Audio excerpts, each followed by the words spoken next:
Hello and welcome to the SFCA podcast. Our goal is to inspire travel. We want to expose you to what Miami and South Florida has to offer. From Key Biscayne to Coconut Grove, South Beach to Calle Ocho and everywhere in between.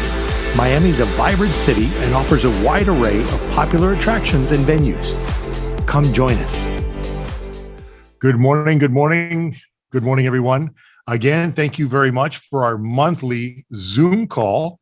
On this call, for those of you who have not read the update sheet, we have a guest presenter is actually it's going to be an interview format from Miami Culinary Tours. We have the Director of Operations, Webb, along as always with our two amazing, informative co-hosts. We have Andrew and Ceci. Andrew from the Greater Miami Convention and Visitors Bureau, as well as Ceci from the Ocean Drive Association.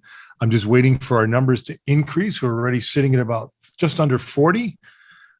I want to get this started in about 1 minute. At 10:02, we'll actually start and get ready. Now, for those of you that are joining us for the first time, make sure that you test that chat feature on the bottom.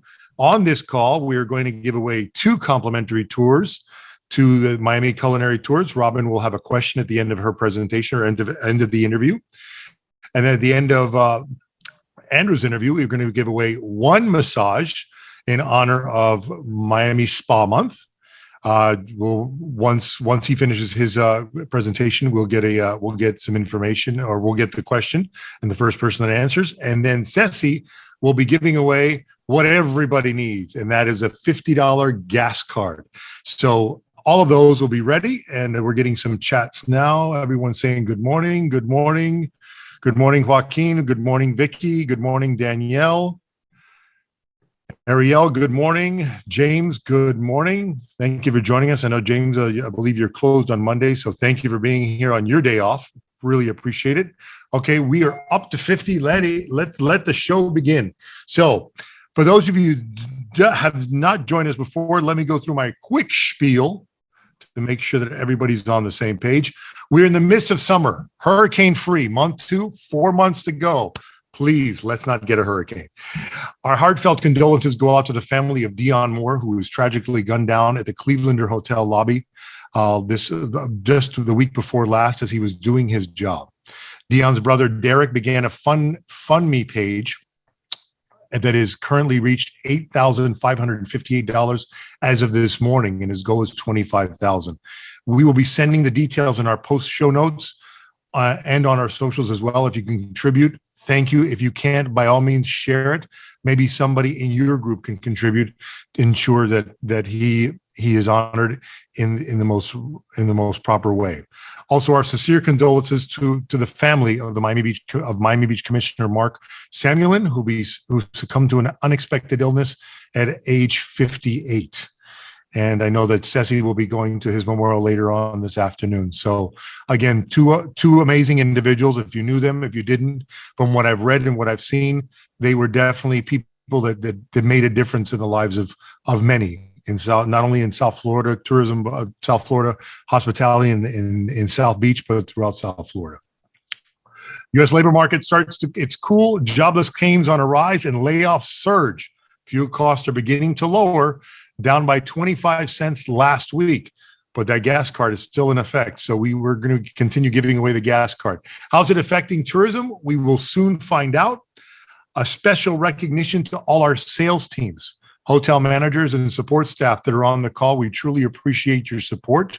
Today, right now, we're sitting at exactly 50. Hopefully that number will rise shortly. For those of you joining us for the first time, we welcome you on this call. We share lots of dates, facts, figures, and stats on South Florida tourism. We also have some entertaining and informative facts that we hope you'll enjoy.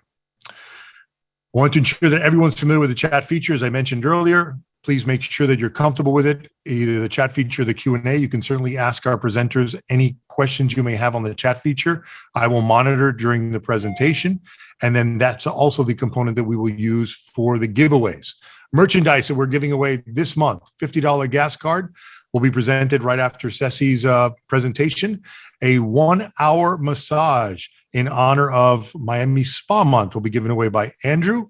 And then 2 complimentary culinary tours will be given away by Miami Culinary Tours as well. So without further ado, I'm going to introduce our special guest this month, the Director of Operations for Miami Culinary Tours, Robin Webb. Now, Robin, before you begin, let me just tell everybody where you are as far as a company.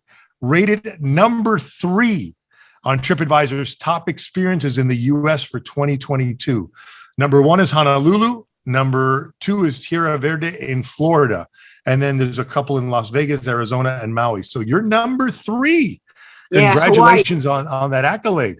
So please tell us more about what is Miami Culinary Tours. Well, Miami Culinary Tours, as you said it, Miguel, I couldn't have said it better.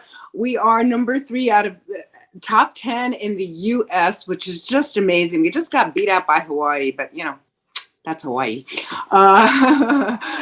Nobody can beat Hawaii, right? But we are a company that is dedicated to, I can put it in one word, we are storytellers. And there is a lot of story to tell here in Miami. So not only is it culinary focused, which is, we were one of the very first culinary food tour company here in Miami, but we are really about telling the stories of the great neighborhoods that we cover. And so Little Havana, South Beach, and Wynwood are our premier tours. And all of our tour guides are just well-versed in immersing our guests in having not only a fun time, but a very connected time through the food, through the history, and through the culture. And we just love what we do, and we hope that it shows. And obviously did. TripAdvisor rated us number 3. So it's exciting. Cool. So very briefly, can you walk us through the Little Havana tour, the most popular tour? Mm-hmm. How does it start? What can you expect? And what's the duration of the tour? Well, get ready for a stomach explosion, because we do not give little samples. One of the greatest things about our tours is we have people from all over the world. And they always say, on your tours, you really give a lot of food. They're used to little tiny samples. And we don't do that. So when you come to Little Havana, our food is as big as the personalities in Little Havana. So if you've been to Little Havana, everybody's got a big personality. So we start off with a huge picadillo empanada, the richest, inkiest Cafe Cubano you've ever had at the Ventanita. Those women at the Ventanita, to us, are the most important people on the planet. So our coffee's got to be perfect. We have a beautiful Cuban sandwich waiting for everybody, a tall, chilled mojito, full size, a gorgeous pastelito, a croqueta, either with ham or fish. We do guarapo juice at the fruteria. And then we end with, sorry, my phone is going to go off a little bit. These are just clients calling us. See, we're number 3. We're very busy. Oh, I hear you.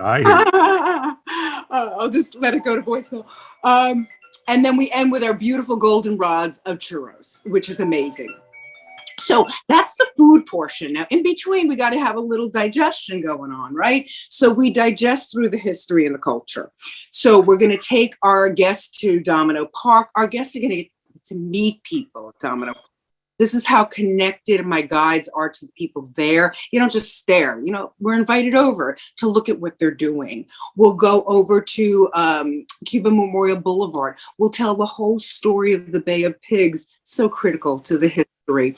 We're going to also go to a cigar factory where they actually get to smell and look at how a cigar is made handcrafted, which is amazing. We'll look at all the artwork and the murals and just give them really everything about that neighborhood that we love so much. So it's a 2.5-hour walking tour. There's no bus required. It's a nice leisurely stroll. It's not a forced march. And we go in very small groups, no more than 12 or 13 people. Okay, perfect. Okay, now, what is the most popular item on the tour? Like it constant. It's a constant on every tour. It's a constant. Yeah. Well, yeah, that's Is it the mojito? Is it the cafecito? Is it the empanada? Yeah, it's probably the empanada and the cafecito, because most people haven't had them that good. We'll always say, have you had a Cuban sandwich? And I say, I had one in New York. It doesn't count, But when it comes to that empanada and Cuban coffee, it's amazing how many people, I mean, I think it's in practically every review, Miguel, that wow, just wow, because they're not, once they take that cafecito, they're like, oh my God. And we get children hooked on it, which I feel a little bad about, but nonetheless, it all works out. But I think those two are probably the most talked about because they're so unique. Cool. I call it liquid nitro. Liquid nitro. It really gives it a kick. Now, for those people that always have it, you're almost immune to it already. Exactly. Now, obviously, prior to working with Miami Culinary Tours, you're a culinary writer, so you've been around. A question for you: as a veteran in South Florida culinary scene, what do you think has put Miami on the map as far as culinary? Because I can remember about 20 years ago that Miami I could count on one hand the number of top restaurants, and they weren't any. They may have been James Beard recognized, but they certainly weren't Michelin rated because we just got those recently. So what do you think has transcended in the last 20 years that has made Miami the culinary focal point of the world? Yeah. Wow. I love this question. This is a great question. It's interesting that you say that, Miguel, because when I was growing up here in the 60s, I was a child half the year down here. It was like fish places, it was nothing. There's nothing. And it never got really any better. And you're right, not until like the last 20 years. And I think it's a combination of a couple of things. One, I think it's a commitment of the business atmosphere is very friendly down here. So I think chefs are coming here from other states because doing business here is friendly. So I think it's a nice business opportunity for chefs to come. I think it's also, believe it or not, due to some of it is social media. I think people all over are seeing the proliferation of people's interest in food. And so, you got to be good. And I think that South Florida kind of hooked into that. We've got to up our game and be better. And I think the amount of food foodstuffs that are available, becoming more and more available around the world. We're getting better foods here, including our indigenous food that we certainly have here. But the amount of choice has changed a lot. That gives chefs more to work with. And I think a large part of it, maybe even in just less, since the pandemic, if we're going to talk that recent, I mean, the knock on wood, all of us know here in South Florida, we've been able to operate outside, unlike other locales during the pandemic where you had to be inside because it was so cold, we could dine year round. So a lot of chefs are now coming here because we can actually eat outdoors, in something that is, as problematic and as troublesome as the pandemic is, we have that opportunity. So again, I think it rolls back to some business opportunities for chefs to come here. And any way you slice it, dice it, to pardon my chef talk, I would say, I think the sky's the limit here in South Florida. And I, for one, am just thrilled because I've seen the whole evolution, and it's truly amazing what we've done here. True. Now, what do you think drives future traffic? Do you think it's a social media? Is it the organic push for restaurants and buzz? Or do you think things like Michelin, Zagat's, and other professional rating systems are the ones that, or is it all a cumulative of all? I think it's cumulative of all. That's a good question. Yeah, it's a very good question. I think it's a combination of all of them. Social media, of course, has exploded. I mean, just exploded. And, now TikTok and this, and I mean, you have so many things that you can grab onto. So I think for the immediate, like if just a visitor, vacationer is coming here, they're going to probably jump on social media first to investigate the restaurant and look at their Instagram, their whatever they are most, using, what their story is. So, I think social media has a big role. I still think that ratings, TripAdvisor, all of those, still people look at that. Certainly more sophisticated diners are going to look at, hey, is there any Michelin starred restaurants here in South Florida? So I think it's a combination of all of it. it's maybe hard. I'm not the numbers man. I understand Andrew's the numbers guy. I'm not the numbers woman. But I think in terms of just looking at everything, I know our own guests, when we asked them, how'd you find out about us? It was a combination of everything. They looked at our Instagram to see how active we were. They looked at our reviews on TripAdvisor. And so I think it's kind of probably everything. And you've got some amazing reviews on TripAdvisor. We do. Congratulations. Yeah, we do. Our guides are really conscientious of it because they know it's not, we're not there. I'm not there. Our owner's not there to, supervise them every day. So it's kind of like their own little business. And so we try to foster that ownership, and that ownership is going to come from getting great reviews. And our guides are really committed to that. And we get no less than probably, like 8 a day, 9 a day. I mean, we have close to over 10,000 reviews on all the sites combined, which is astounding. So we're doing. And they're probably all 5-star with a few exceptions. Yeah. I mean, just a few minor exceptions. You have those 0.0001%, of course. Yeah. Good for you. Okay, personal question. Sure. What is your favorite? And again, it may or may not be on your tour. What is your favorite croqueta? My favorite croqueta. Okay, so it's slightly outside of the realm of our tour radius. And it would be something I would go to more at night anyway. And we don't give night tours, so I'm off the hook and promoting something from our tour. It's actually a wonderful little restaurant. It's called Dossi Provisions. It's on 12th Avenue between 6th and 7th Streets. A very unassuming place. But their croqueta, I'm a little croqueta girl. So in other words, I don't like the big and fat, like half of our family is Cuban. They like the big fat ones. I like little ones. And so they make really, really incredible, smaller, lighter croquetas. And it's called Dossi Provisions. And they got a wonderful little patio and fabulous Cuban food. And that's my own personal favorite. But the one we serve on tour comes from Party Cake Bakery, a lovely, lovely family-run operation. Beautiful croquetas, beautiful. My own personal favorite, because I eat croquetas more at night, would be Dossi Provisions. I will have to try both with a little cafecito or café con leche. A little cafecito, a lot of cafecito. A lot of cafecito. Those people use those little cups. I take the whole thing. Say, what's a little cup for? I don't understand. Just give me the whole thing. Give me the whole thing. Keep the little cups. All right. So now, big time. We have 62 so far. Hopefully that number keeps to increase. We want the question. So for those of you that have paid attention through the tour, Robin, this is your chance to give away 2 complimentary culinary tours of their choice. And then we will connect after the call and get that taken care of.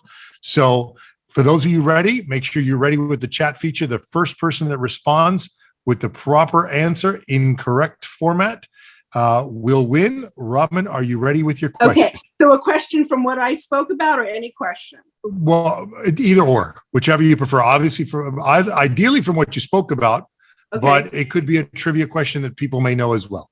We've had both. Okay, great. Miami Culinary Tours has been operating since what year? Here we go. Since what year? Everybody's probably Googling it right now because I don't see anything happening. 1990. No, incorrect. No. 2012. No. Getting closer. 1988. 2014. No. Okay, hold on. 2010. Somebody's really close there. 2010. Go. 2010. Yes, Gene got it. Gene got it. Who is it? I saw Gene first before 2009. Maggie also got it. 2009. 2009. Gene, congratulations. You and I are going on. No, I'm kidding. You're going on a culinary tour with a guest. Compliments of us and Culinary Tours. Thank you very much. Okay, Robin, one more question. Okay, I'm going to ask. This wasn't from my discussion, but you South Floridians should know this. But we just need one question. One question. What are the 5 ingredients in a Cuban sandwich?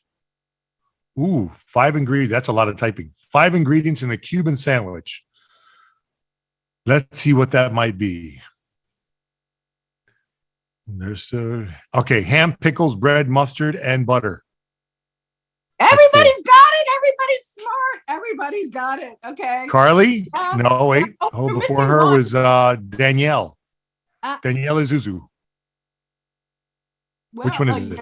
This was it was too complicated for me to say, but I think most people got it, but there's one I didn't see, one ingredient I didn't see. So what are the ingredients? Okay, it's ham, pork, pickles, mustard, Swiss cheese. Those 5, and the butter.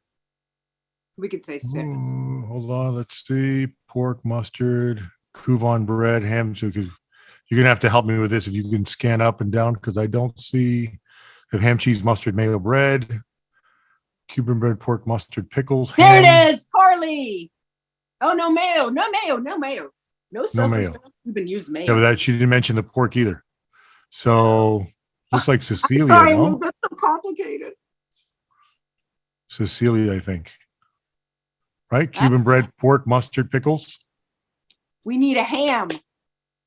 It's pork. Ham that's there. I think it's Cecilia. There it is, Yamita.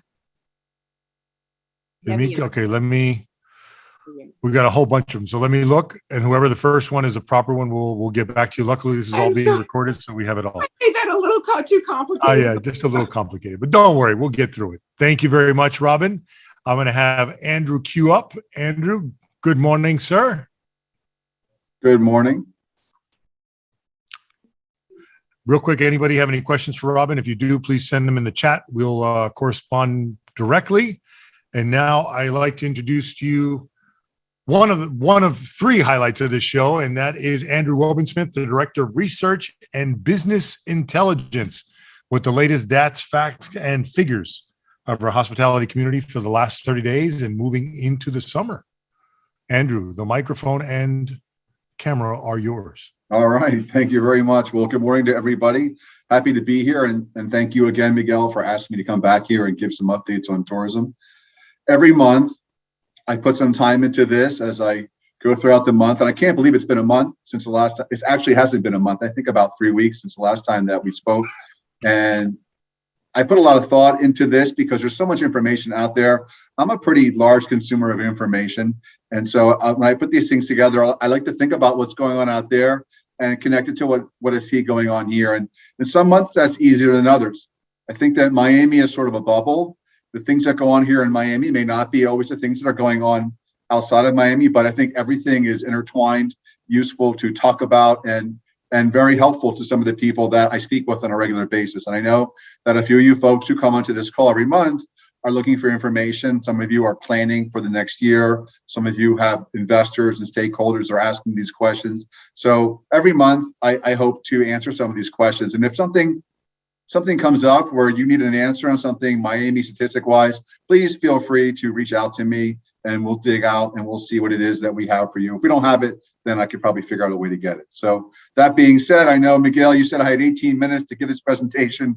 I tend to talk a lot and there's a lot of statistics in this presentation. Don't worry if you get it all, you'll have a copy of this presentation afterwards. And certainly, again, the opportunity to ask questions. So let's just dive into this. Let's take a look at some of this national traveler sentiment. I share this every single month. We look at a couple different surveys out there that I've been tracking for quite a while to see how we're doing from a number of different perspectives from the traveler. And so this last month, as they've said, travel recovery appears to be intact, but we have inflationary pressures. They're present, they're real. I think we're all aware of some of these things that are going on. We feel this ourselves, but this is certainly an issue out there for travelers.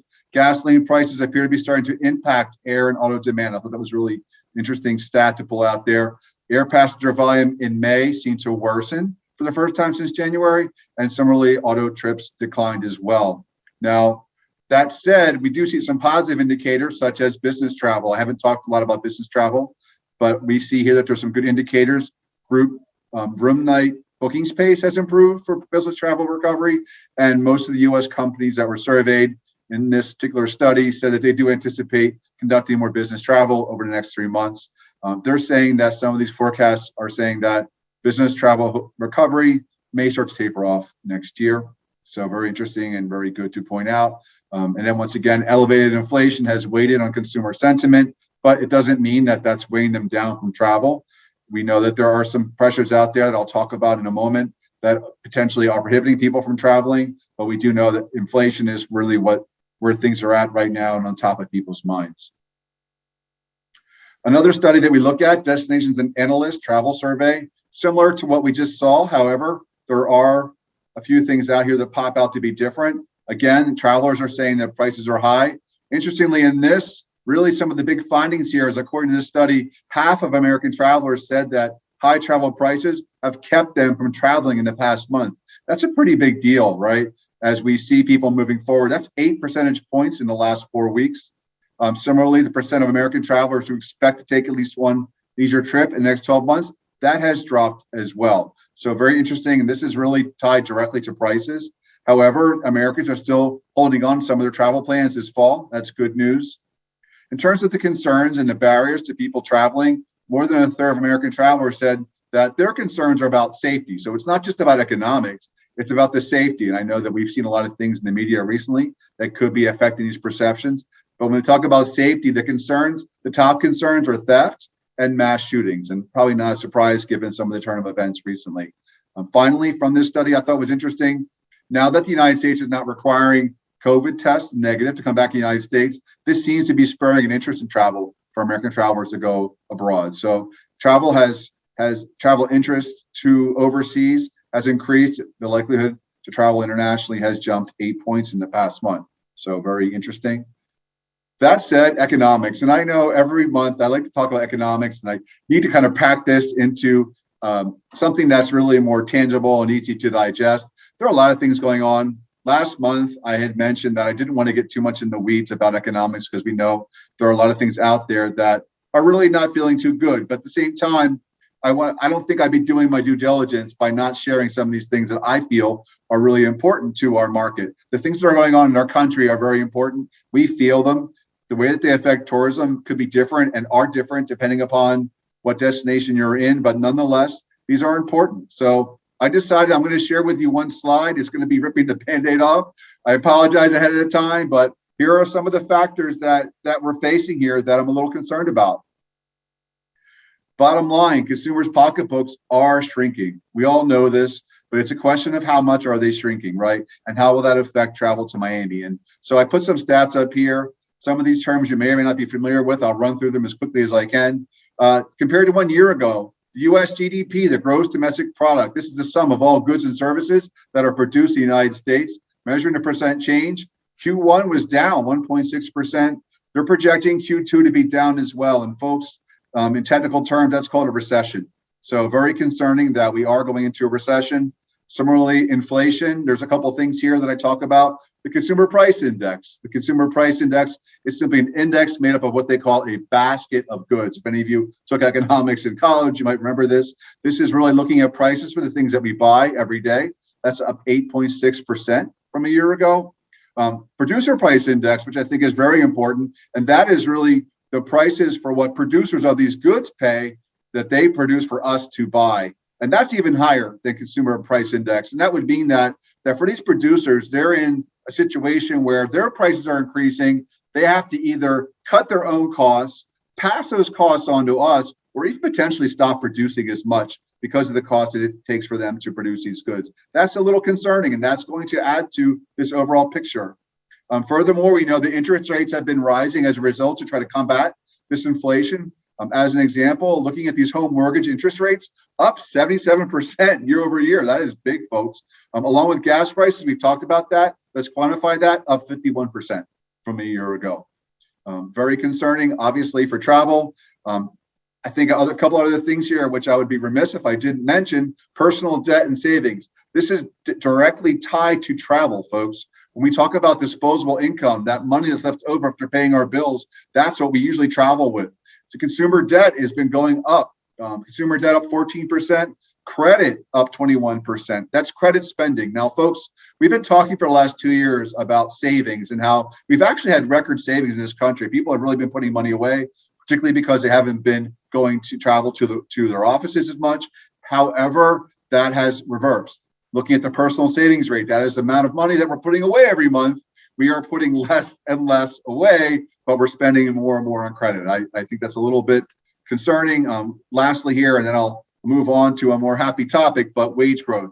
They say average hourly earnings up 5.5%, which would seem pretty good, except for the fact that inflation is outpacing these earnings. And if you see a little arrow to the far right, what that really means is wage growth actually has decreased. It's actually decreased 3.5%. My little guy there on the right, I've used him before. Unfortunately, I'm interjecting a little bit of humor in here that maybe, he needs a better raise than 3%. So that's it, folks, for economics. It's not exactly the best picture out there, but again, as I'll say month after month, that does not mean every market has a different effect. And for us, we've been doing very, very well, as I'll mention in the coming minutes here.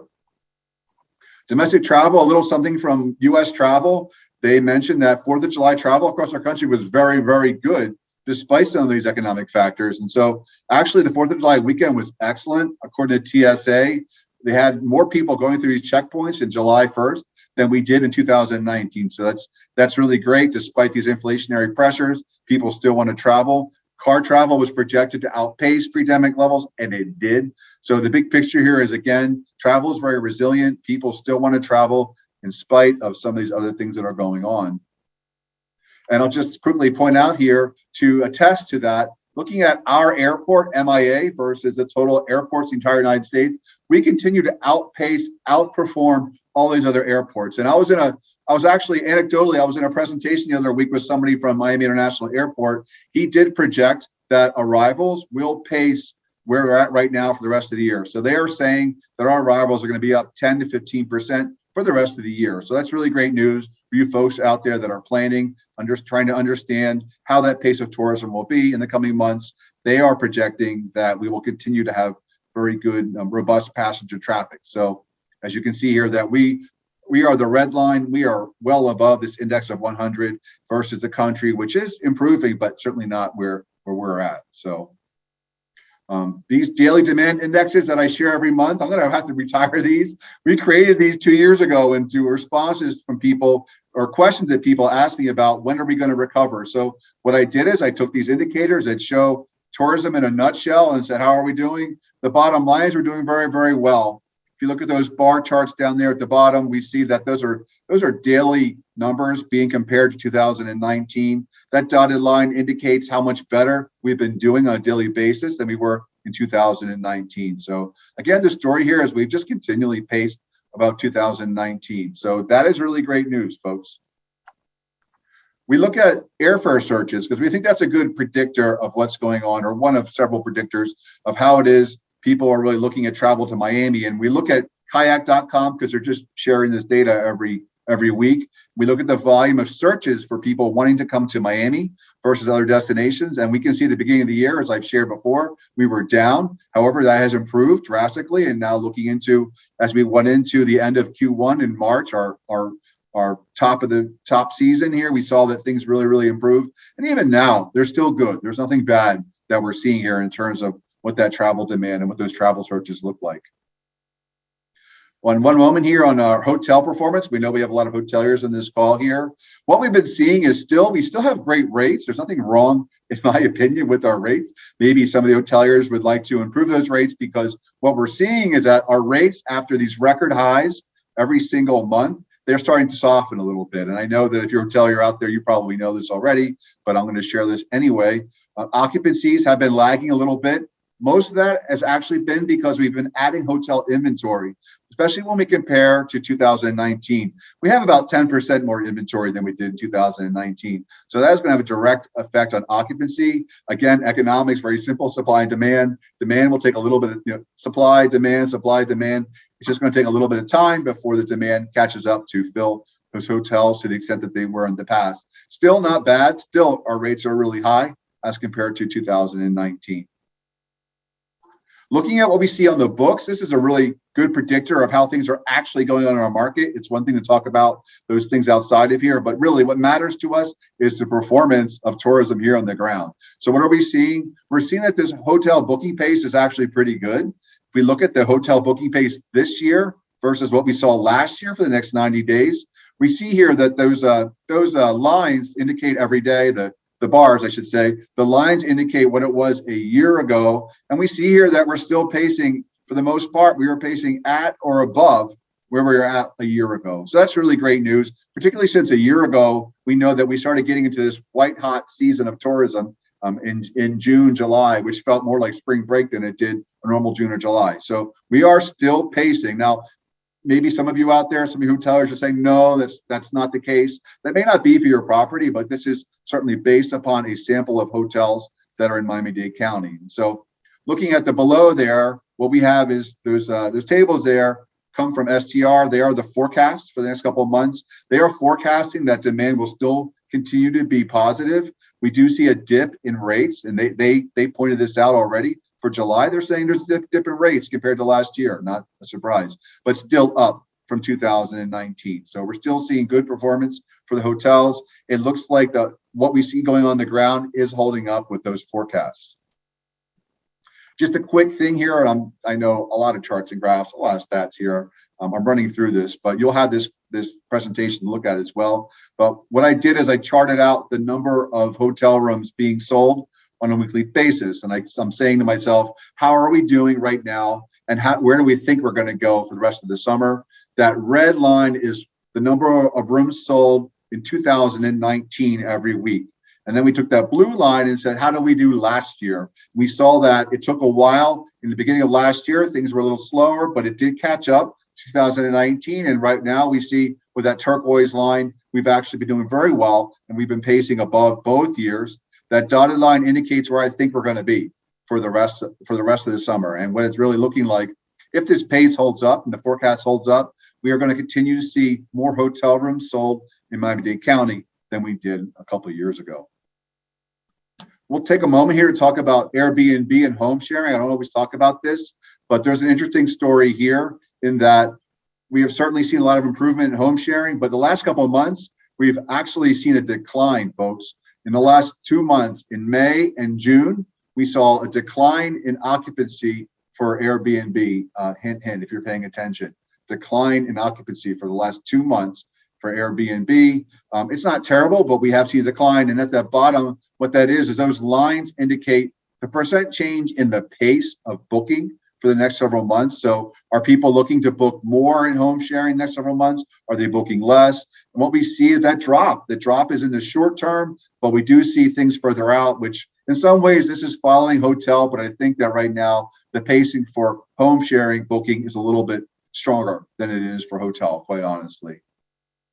And then finally, employment. This is an area here I want to stop. We hear a lot of stats. As I mentioned in the beginning, some things about economics. I'm not going to go on and on and on, but I think it's just really difficult when you hear all these different things in the news. You're trying to put your information together here, and you're saying, well, how does this make sense? And again, the way I can talk about this is look at the performance of things here in Miami-Dade. I know that there was a jobs report came out the other week. It said we added a lot of jobs internationally, but what we care about here is, are we adding jobs here? And in particular, in our industry, how does our industry look here in terms of employment? So I thought, you know what? I brought a couple of things in here that I think are most important and maybe some insight that I can give to you as to what we see going on with employment.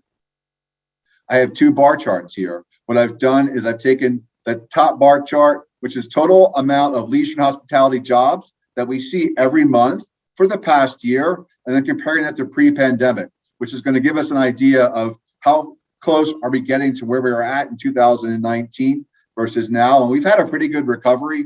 That green bar indicates where we were at pre-pandemic. That blue bar is post. For the most part, we have certainly come up. But what I have to say is that for the past 3 or 4 months, job growth has been flat in leisure and hospitality, quite honestly. And that bottom chart there is really more specific to hotels and restaurants, where we see the same thing, where we are just not adding jobs for the last couple of months. And we're having a hard time. I know if you're out there, you're looking to hire people, well, you're seeing this, but this is here in front of you quantitatively, that if you're having a problem, you're not the only one. This is an issue that's going across. Particularly, as I look at these numbers, I think we've added all these hotels, as I've mentioned, but we are still not adding the jobs that we would like to add. And so the question becomes, is I've been hearing over and over again, why are we not filling up these jobs? I think that there's a number of different reasons why. For one, I think that a lot of people have left these industries to go elsewhere. But I've started to think, I had another theory and I dug into this, and I think this was really interesting. We have to ask ourselves, well, what else could be affecting the fact that we are not getting the people to come back into the workforce, right? Where are these people that were here working in these jobs? And so I started digging up some numbers, and I think I have a partial answer for that. I looked at some of this stuff from US Census in terms of which one of these counties have been in our country have been gaining population, what counties are losing population. And folks, on the left, the top 10 counties that have increased population, far right, the top 10 counties that have been losing. And what we see here is we've actually lost people in Miami-Dade County since the start of the pandemic, not gained. And that might seem counterintuitive because we certainly see lots of people driving around here. There's been no lack of traffic. There's no lack of people going into our restaurants. But what we see here is a net exodus of people leaving Miami-Dade County. This could really explain why we're having some woes, particularly in some of those jobs that aren't paying as well, because this has gotten very expensive to live here, folks. And we know this, and this could be driving people away who just can't afford to be here. So I thought I'd point that out. That might be interesting to some of you folks. But bottom line, my summary here is that we still see the tourism industry strong right now. We're still outperforming. Miami is still outperforming. Really, our country is not doing badly at all in terms of tourism. There's been a rebound. However, as we've seen here, travelers are starting to tighten their belts. Prices are affecting people for travel in the short term. That said, we're not seeing that here in Miami right now. So that's good news. Debt's growing. This is potentially going to be a factor on people in the future. People look to be overextending themselves, quite honestly. The desire to travel is greater than the desire to save, apparently. So, that's what we see going on in the short term. If these things don't improve, we do expect to see some slowdown in terms of travel. That could certainly impact us for the future. Travel barriers, as I've mentioned for months, are economic, but we also see some safety issues. People are not necessarily feeling as safe to travel. And finally, the good news here, once again, is that we do see demand for travel, demand in hotel, positive right now for the summer. Our forecasts are holding up. And what that's really telling us is, at least in the short term, we still see projected growth. And finally, hotel rates are finally softening. And this may also be helping people pick a hotel and travel to Miami. So that is it, folks. Hopefully you picked up some things, and open for questions. Any questions for Andrew? Very good, very informative. Andrew, what is your take on the cruise industry? Do you think that now, when season returns in October, you think that we're going to have more or less of the same as pace as last year? Well, I actually do have some cruise data coming in. Maybe if it comes in time, I'll share it for this next month. But we have seen a very solid rebound for the industry. The word on the street I keep hearing is the tremendous amount of bookings that are going on right now. There is still a very big appetite for cruising. I'll have more information for you next month, but right now things are looking very good. Cool. So solid booking, but in this market as well, correct? Or in our market, correct. In our market, correct. Excellent. And Good. actually, just to mention real quickly, we have a planning meeting on Wednesday for those of you folks that may be coming. It's at the Lowe's in Miami Beach, where we're going to have some presentations about the cruise industry in particular. If you want information on that, just get in touch with me and I'll send you the details. Cool. Thank you very much, Andrew. Okay, your question now. The prize will be a massage for one through the Miami Spa month. So it has to be the special that they're offering through Miami Spa. We will take care of the massage for one. If you want to add an additional person, that would be at your cost, but we will take care of that massage for one. Andrew, do you have your question? Yeah, I want to clarify though, just to make sure we're giving a massage. I am not the one giving away that massage. Okay, No, that will be somebody else. That will be somebody else. It will be maybe Miguel. Maybe no, not me. I'm paying for it. I'm just paying for it. Yeah, no, not me. Definitely not me. Sassy, you almost spit out your coffee there for a moment. I'll just say really easily, I mentioned home sharing, I mentioned occupancy. In the past 2 months, did the occupancy of home sharing go up or did it go down? Hey, 1 second. I think are we paying attention? The chat is disabled. Somebody mentioned that.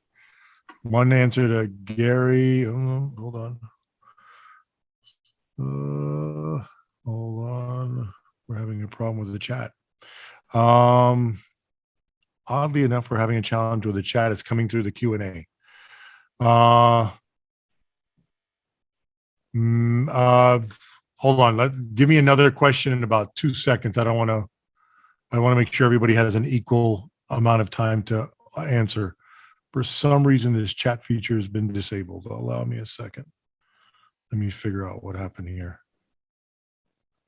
Show chats. Chats for everyone. Okay. Go ahead and give me another question if you can, Andrew. Okay. My apologies to everyone. For some reason, the system disabled, and we'll go ahead and there we go. The chats are coming through. So if you want to go ahead and ask another question so we give everyone a fair and equal opportunity to answer. Okay, well, I mentioned our economics. Let's see if you're paying attention to our economics. I talked about GDP, gross domestic product, and that in Q1 we were down. In Q2 we look like we're going to be down. What does that mean in economics when you have 2 consecutive quarters of negative GDP growth? Does anybody Recession. Else know? Yes. James, yes, you win a massage, not by myself or Andrew, but by a third party. You win a massage, James, and make sure it's on one of your days off. Correct. Perfect. Excellent. And again, my apologies to everyone. We had a little technical issue there, but congratulations, James. He wins a massage. Now we're going to segue over to Ceci. And if anybody wants to attend that planning meeting on Wednesday, please reach out to Andrew, or Andrew will give me the information. If you could shoot it over to me when you send me over the deck. And then I can, if there's a hyperlink of some sort, they can go ahead and RSVP and partake in that meeting as well. Thank you very much, Andrew, for all your insight and information.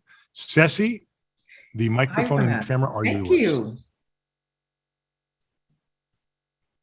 Hi, everybody. Hello. Thank you so much for having me, Miguel. I love being on these webinars every month. And I just have to give a hat tip over to Andrew, because the statistics that he puts together and sending us a weekly tracker on hotel occupancy and all of that data is incredibly appreciated. I send that out to my broader Ocean Drive Art Deco district email list. So it goes out to over 100 people. And people are, if I don't send it on a timely basis, Elba Machado, people will email me going, where is it? We're waiting for it. We do our projections and forecasting based on a lot of the data that comes out of Andrew. So I just want to tell you how important it is that you do this for us and how much we appreciate getting that on an ongoing basis, because it's not easy to pull all those numbers together on a weekly basis. And I do want to tell you that I sent a note over to David Whitaker telling him how much we really appreciate having those numbers. It's not easy to crunch those numbers as an independent operator, an independent hotelier or restaurant, and it is so critical to our business to have something to forecast with. And I want to tell you that personally, that we appreciate all your work, Andrew. Thank you, Ceci. Yeah, I appreciate that. Yeah, you're right on top of it. And with that, I'm going to tell you the 4th of July was a wonderful time to be on South Beach. I'm very excited because, can I share my screen also, Miguel? You work on that? Yes, ma'am. Let me go ahead and take care of that. So we had Ocean Drive is really kind of changing. We're changing the dynamic with a lot of placemaking activations. So I know that Spring Break had 6 huge concerts, and it was really nice to have those. A couple of them were canceled, unfortunately, but it was, what we want is a consistent presence in the Ocean Drive area. Specifically, we have a promenade, which is between 13th and 14th place, which is the no traffic zone. I know the city is, and we're working on with the city on putting a mural out there. We are having classical music in the park. For April, we had jazz music in the park. And in 2019, for the 4th of July, we had the Miami Beach Classical Music Festival with a full orchestra. It was so successful. We planned it to be annual. We wanted, you think Boston Pops, think Kennedy Center, think DC for, the 4th of July. That's where we were going with it. But then we hit COVID, and then we had, unfortunately, the Surfside collapse last year. So this year we went back to having a 50-piece orchestra in the park on Ocean Drive underneath the fireworks. And I'm going to tell you that the city of Miami sent out something about their symphony and getting 4,000 people, and they had this big, huge email that went out. I'm going to give you a sample of what we experienced, and that we had 8,500 people show up to link it to Lummis Park for the 4th of July. So let me, can I get this from you? How do I do Go ahead. this? I'm going to share a screen, and let's see. Can I go? Let's see. Can you see my screen? I can see it. Oh, great. Here you go.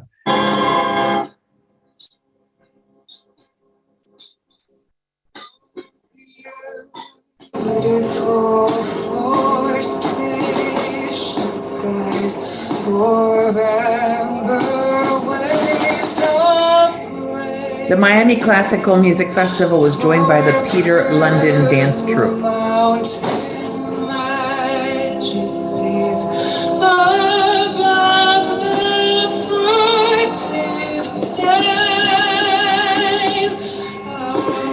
The mayor of Miami Beach actually prefers America the Beautiful to the national anthem. America the Beautiful was written based on a poem by Catherine Lee Bates. And crown thy good with brotherhood, from sea to shining sea.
From sea to shining sea.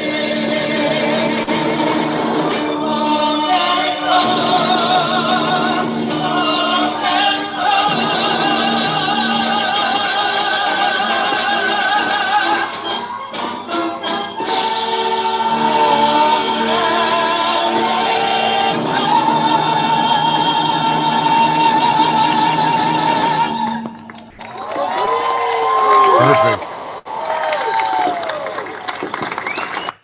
So I wanted to share that with you because it's such a special occasion for us in South Beach and Miami Beach, and most of the people that are part of this webinar were probably working that night. So I wanted to be able to share it. It is on our Facebook page, but think about, there were over 8,000 people just in the park itself, laying on blankets with their families under the tree, watching the fireworks. This is what we need for Ocean Drive.